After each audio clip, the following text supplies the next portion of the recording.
If you're thinking about buying a home in Oviedo, Florida, especially if you're relocating from out of state, these are the questions I get asked as an Oviedo realtor constantly.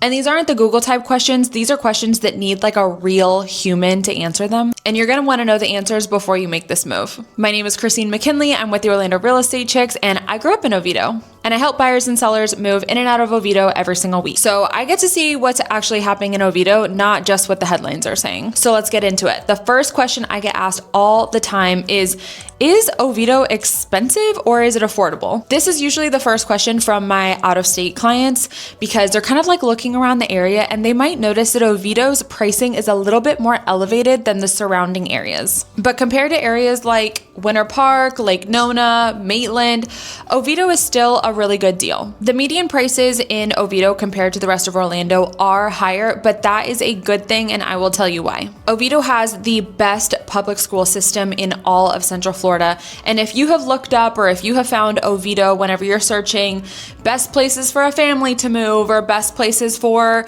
my kids to start school in, Oviedo always pops up at number one, which creates a lot of buyer demand, and a lot of people move to Oviedo from other parts of Orlando or out of state from places that don't have such good school systems. Now, obviously during COVID, Florida was a very popular place for people to relocate to, but Oviedo really felt that even more. And I will say there's probably two areas of Orlando that had way more buyer demand than usual, and that's Oviedo and Winter Park. So whenever COVID happened, Florida's home prices, they inflated. We all know that. But I think Oviedo and Winter Park probably inflated a little bit more, but the years since COVID, maybe like the end of 2023, 2024, and definitely last year, 2025, the prices have come down in a lot of areas around Orlando, but Oviedo and Winter Park have remained pretty constant. If they have dipped, it's been much less than the surrounding areas. Another thing in Oviedo that kind of keeps the values strong is that a lot of Oviedo is owner occupied. So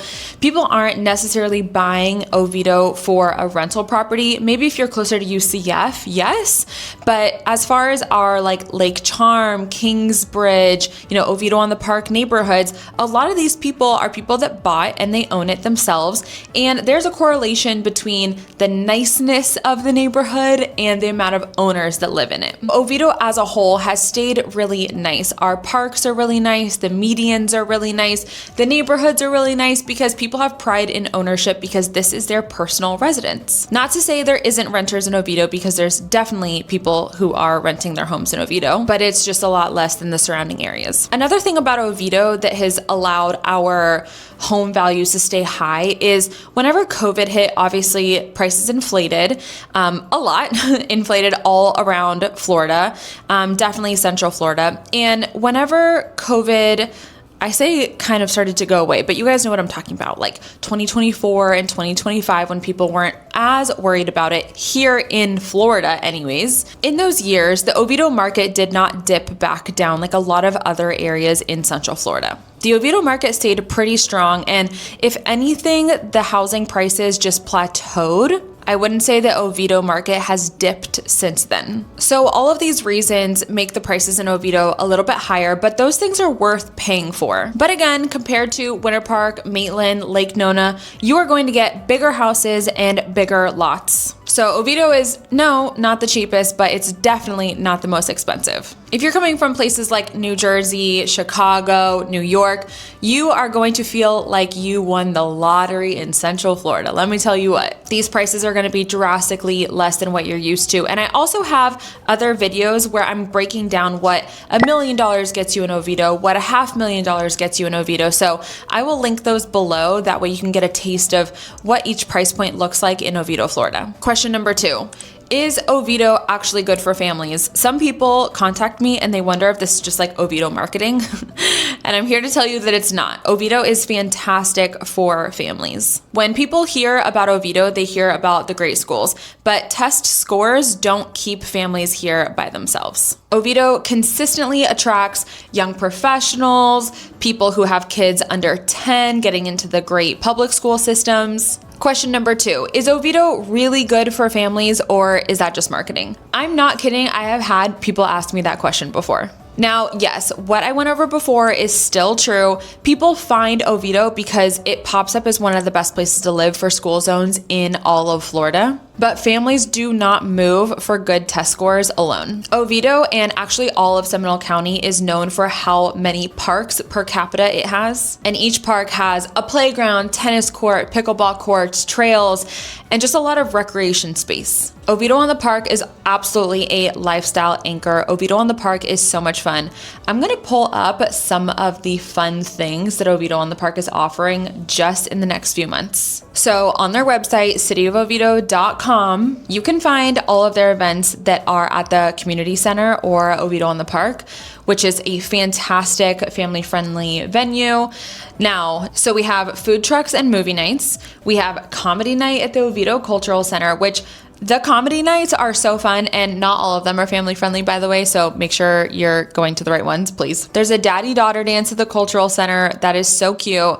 Taste of Oviedo is coming up. I believe that's in March. St. Patrick's Day Festival, which is so fun, right at Oviedo on the Park.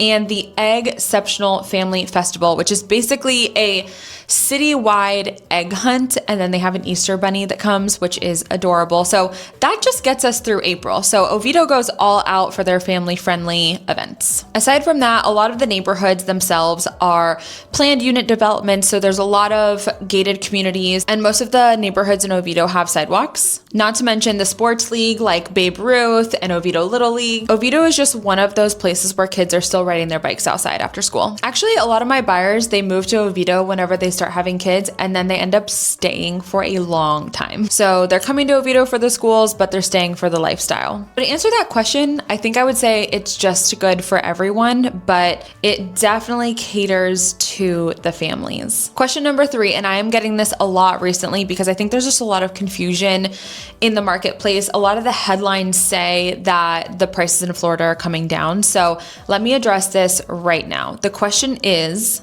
Oviedo still a good place to sell and buy a home? Again, the headlines make everything sound drastic, but I think whenever there's headlines about Florida's real estate market not doing that good, it's kind of referring to like the Cape Coral, Naples area, where pretty much all of New York came down and bought a house during COVID.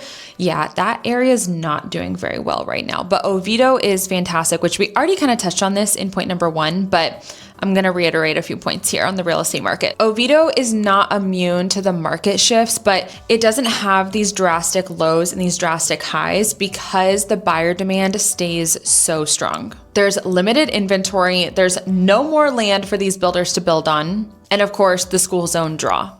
Oviedo is still creeping up in price point. So even though it's not drastically increasing, thank goodness, like it was during COVID, buyers who wait are going to end up paying more. If there is a rate drop, like if the rates do get below probably 5.8, prices are going to increase in Oviedo a lot. Because I personally, and I'm only one realtor in Oviedo, I personally have a list of people who are waiting for the rates to come down by that much in order to get into the Oviedo market. Most buyers do not regret buying, but they do regret waiting. And as someone who has a few Oviedo homes listed on the market right now, some that are still on the market and some that are pending, I can tell you that homes that are priced well are still selling fast, sometimes multiple offers. But overpriced homes will sit. For sellers, the first 2 to 3 weeks matter the most, and that's not just an Oviedo thing, that is all over Central Florida. The market in Oviedo has not slowed, it's just less forgiving.